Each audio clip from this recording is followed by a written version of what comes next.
आज रोहतक में हरियाणा के उप मुख्यमंत्री दुष्यंत चौटाला ग्रीवेंस कमेटी की मासिक बैठक में लोगों की शिकायतों के निपटान के लिए जिला विकास भवन में पहुंचे। उन्होंने आज कुल 12 शिकायत सुनी। इनमें से 5 पुरानी शिकायत थी। अधिकारियों को मौके पर ही शिकायत के निपटान के आदेश दिए। वहीं डेप्यूटी सीएम दुष्यंत चौटाला का इनेलो के अभय चौटाला पर पलटवार भी किया है। इनेलो के महासचिव अभय चौटाला ने रोहतक में कहा था कि जेजेपी के हरियाणा में जमीन खिसक चुकी है, इसलिए राजस्थान में चुनाव लड़ रहे हैं।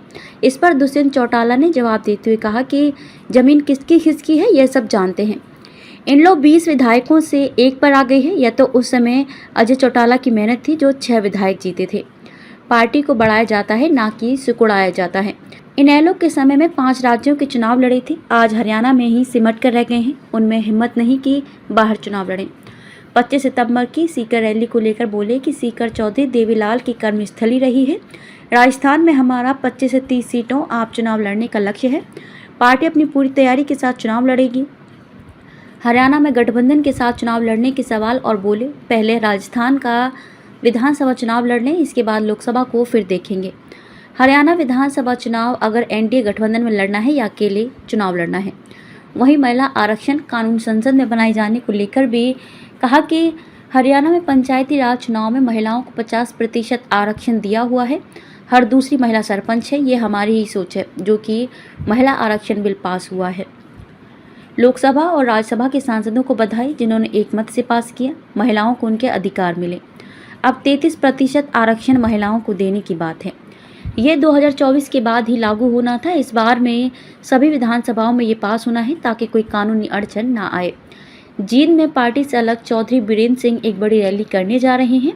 उन्होंने कहा कि देश विश्व की तीसरी आर्थिक शक्ति बन गया, मगर जो किसान और मजदूर का हक वह नहीं मिला। किसान क्यों नहीं करोड़पति बन सकता। इस पर बोलते हुए कहा कि वे केंद्र में 2 विभागों के मंत्री रहे हैं। किसान और मजदूर का हक नहीं मिला तो वह उनका फेलियर है, हमारा फेलियर नहीं है। हमारी सरकार किसानों के लिए बेहतर काम कर रही है। 1 अक्टूबर से धान और बाजरे की खरीद शुरू हो जाएगी। किसान को कोई परेशानी न हो, उसके लिए सरकार काम कर रही है। किसान का 2.5 टन बाजरा एमएसपी और उसके बाकी फसल को भावांतर योजना के तहत भरपाई की जाएगी। जननायक जनता पार्टी आगामी जो चुनाव से कितने प्रतिशत?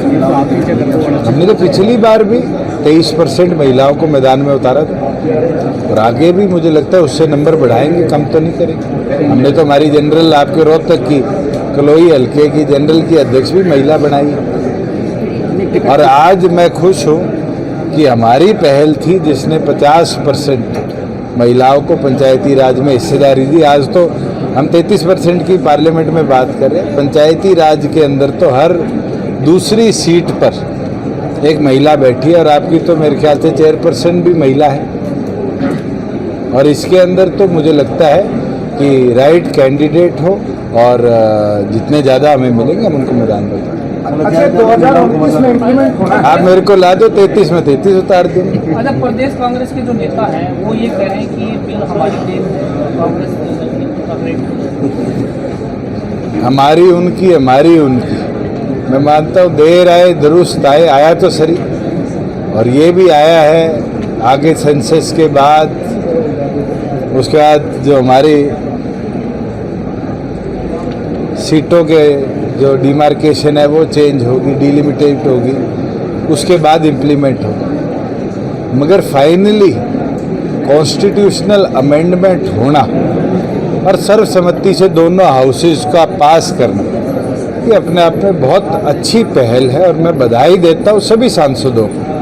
800 कुछ सांसद हैं जिनने महिलाओं को सशक्त बनाने के, हिस्सेदारी उनकी बढ़ाने के लिए इस बिल को पार्लियामेंट में पास किया। और मुझे लगता है कि इसको आगे रेस्पेक्टिव सारी विधानसभाएं भी 50% मिनिमम कोरम चाहिए, विधानसभाओं का भी, स्टेट्स का भी।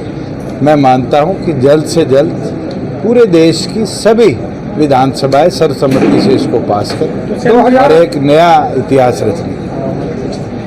2029 में लागू होना है ये, और अभी पास करने का जिस तरह से कांग्रेस सरकार के इलेक्शन स्ट्रेंथ है।